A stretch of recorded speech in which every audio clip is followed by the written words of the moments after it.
إنما جزاء الذين يحاربون الله ورسوله ويسعون في الأرض فسادا أن يقتلوا أو يصلبوا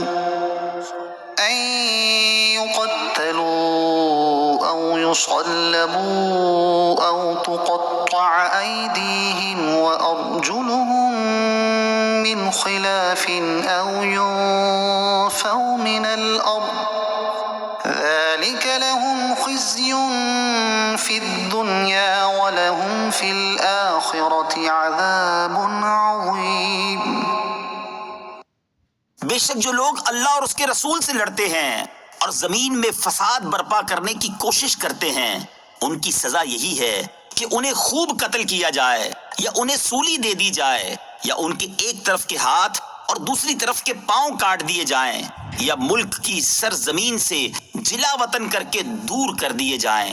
یہ ان کے لیے دنیا میں رسوائی ہے اور آخرت میں ان کے لیے بڑا عذاب ہے۔ اس سے پچھلی آیات میں قتل کی ایک نوعیت یعنی ناجائز قتلوں کا ذکر کیا گیا، اب دوسری نوعیت یعنی جائز قتلوں کا ذکر کیا جا رہا ہے۔ رینا قبیلے کے کچھ لوگ مدینہ منورہ میں حضور اقدس صلی اللہ تعالیٰ علیہ وآلہ وسلم کی بارگاہ میں حاضر ہوئے۔ انہیں وہاں کی آب و ہوا موافق نہ آئی۔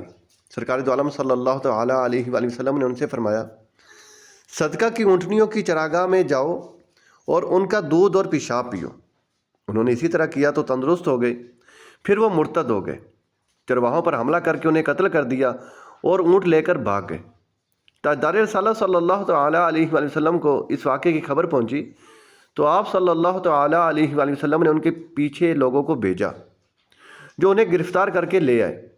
آپ صلی اللہ تعالیٰ علیہ وآلہ وسلم نے ان کے ہاتھ پاؤں کٹوا دیے، ان کی آنکھوں میں گرم سلائیاں پھروائیں، پھر انہیں تپتے ہوئے میدان میں چھوڑ دیا یہاں تک کہ وہ مر گئے۔ اس آیت کریمہ میں رہزن یعنی ڈاکو کی سزا کا بیان ہے۔ رہزن جس کے لیے شریعت کی جانب سے سزا مقرر ہے، اس میں چند شرطیں ہیں۔ نمبر 1، ان میں اتنی طاقت ہو کہ راہگیر ان کا مقابلہ نہ کر سکیں، اب چاہے ہتھیار کے ساتھ ڈاکہ ڈالا یا لاٹھی لے کر یا پتھر وغیرہ سے۔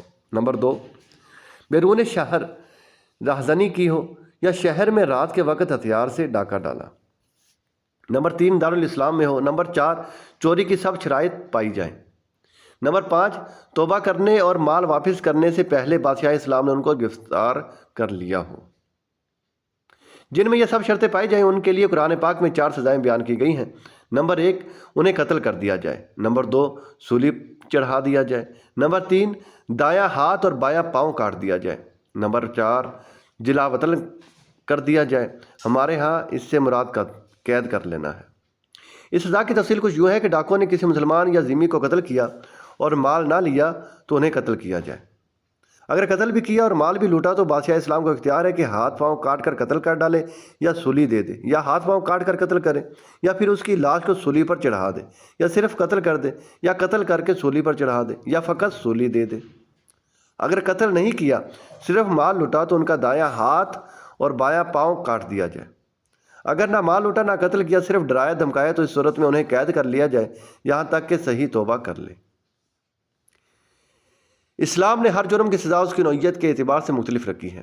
چھوٹے جرم کی سزا ہلکی اور بڑے کی اس کی حیثیت کے مطابق سخت سزا نافذ کی ہے تاکہ زمین میں امن قائم ہو اور لوگ بے خوف ہو کر سکون اور چین کی زندگی بسر کر سکیں۔ اس کے علاوہ اور بھی بے شمار حکمتیں ہیں۔ ایک اس ڈاکہ زنی کی سزا ہی کو لے لیجئے کہ جب تک اس پر عمل رہا تو تجارتی قافلے اپنے قیمتی ساز و سامان کے ساتھ بے خوف و خطر سفر کرتے تھے، جس کی وجہ سے تجارت کو بے حد فروغ ملا اور لوگ معاشی اعتبار سے بہت مضبوط ہو گئے۔ اور جب سے اس سزا پر عمل نہیں ہو رہا تب سے تجارتی سرگرمیاں سب کے سامنے ہیں۔ جس ملک میں تجارتی ساز و سامان کی نقل و حمل کی حفاظت کا خاطر خواہ انتظام نہیں، وہاں کی برآمدات اور درآمدات انتہائی کم ہیں، جس کی وجہ سے ان کی معیشت پر بہت برا اثر پڑتا ہے۔ اب تو حالات اتنے نازک ہو چکے ہیں کہ بینک سے کوئی پیسے لے کر نکلا تو راستے میں لٹ جاتا ہے، کوئی پیدل جا رہا ہے تو اس کی نقدی اور موبائل چھن جاتا ہے، کوئی بس کا مسافر ہے تو وہاں بھی محفوظ نہیں، کوئی اپنی سواری پر ہے تو وہ خود کو زیادہ خطرے میں محسوس کرتا ہے۔ سرکاری اور غیر سرکاری املاک ڈاکوں کی دست برد سے محفوظ نہیں۔